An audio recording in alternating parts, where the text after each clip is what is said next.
What's up, guys? Welcome to another Trade Genius podcast. Bob and Phil here, as always. Guys, how many times in the last month have you heard Yellen or Powell or any of those central bank guys say that the banking system is sound and resilient, nothing to worry about? Well, guess what? They're lying. There's a lot to worry about, and we're going to show you a couple of charts that tell you exactly that. So let's dive in.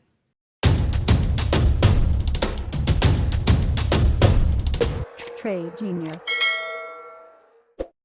So, Bob, our central banking liars and treasury liars are back at it again with, all is well in the banking land, but all is not well in the banking land, is it? No, it's so funny. It's I swear we're living inside of a game of three card Monte. Yeah. It's always look over here, look over here, look over here, look over here. What happened in March was an anomaly, and we got it fixed. But here's a chart from the Fed's own. It's so funny. They lie about the stuff that they actually put out different data than what they tell you is happening.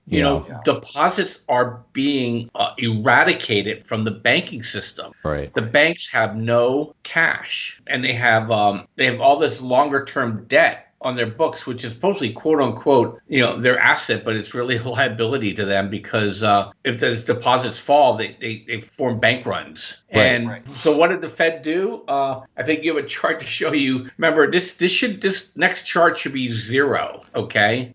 All right, so there's that chart up. And yeah, you're right. Like, if everything was correct and well and sound in the banking system, so this is what happened in March, right? This stemmed from Silicon Valley Bank, right? And the emergency stopped everything and said, oh, everybody's deposits will be okay, because if they didn't, we would actually have started a systemic crash, I believe, back in March. So if everything's fine and dandy, why is this is called the Bank Term Funding Program window. Okay, what this is just another bailout out of thin air producing money. This is actually inflationary, guys. But if everything's as sound and fine as they say it is, why is this increasing in size? What this is telling you is more and more banks are in distress coming to this emergency loan window, and it's growing, not decreasing. So it's to me, it's a major red flag. Yeah, this is where the March rally came from. Correct. I don't care if the market goes up. I don't care if the market goes down. Just don't lie to me about why it does what it does, because that has implications to actually the real world. People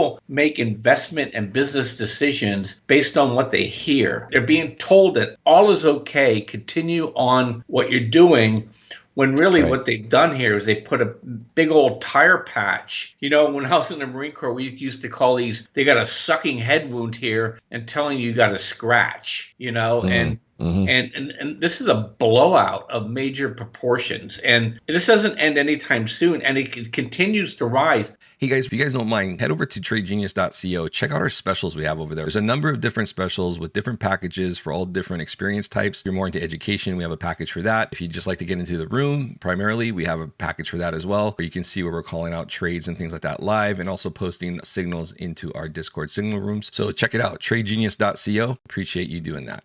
Remember, what people don't realize is that as people go broke, because the other chart we should have threw up here too is basically the liquidity pump that went into the economy is going negative now too. So Right. people just don't even have money anymore. So Right. deposits are going to fall just because they are being expunged. And then you're going to have these defaults and these bankruptcies on top of it. To me, this is really, really scary. This is so 2008-ish. It's not even funny. And the other thing too, in 2007, we had 5.5% Fed funds rate. Okay. Yep. By February of 2009, we had negative 2.5. Yep. So this thing just comes out of the blue, and the Fed is always late on this stuff. And I think this is going to happen again. They're going to blow all the regional banks up, and then they're going to lower the interest rates again, which would have solved the banking problem that they created in the first place. You just can't make this stuff up. No. And if we transition back to this bank deposit, chart, the reason why this is dropping is because people are taking money out of the banks that don't provide much of anything in terms of interest, and they're putting it into money market funds, which are giving you like 5+% or nearly 5% in some cases. But the point of the matter is they're just absolutely destroying what you're going to get from a bank. And so, and this all comes, very recessionary. As you can see there, those gray bars in that chart are all recessions. And we are deeply, deeply, deeply down in terms of relative historical deposits with banks, deep into recession territory here. And that'll kind of segue into tomorrow's video too, where we're going to show you the real indicators that matter. This is just one. We're going to show you a few more that tell, by the time you're done with tomorrow's video, you're going to be like, there's no way we're not going into a recession. And then you need to think about how you're going to, position yourself defensively with your portfolios. But yeah, I just think, at this point, Bob, same playbook, hike into the economy rolling down. In this case, they needed to get inflation under control, but make no mistake, this is controlled demolition by Powell. Absolutely. By the time we get done our weekend's worth of podcasts here, you're going to think Phil and I are optimists. At least for a couple more weeks in the optics, right?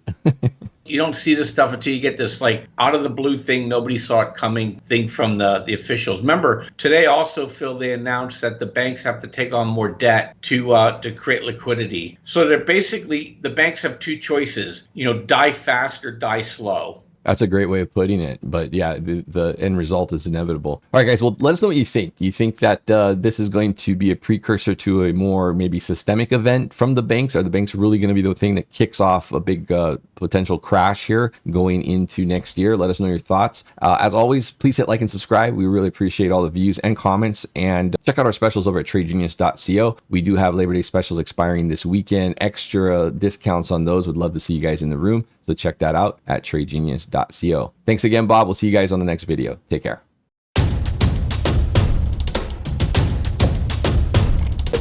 Trade Genius.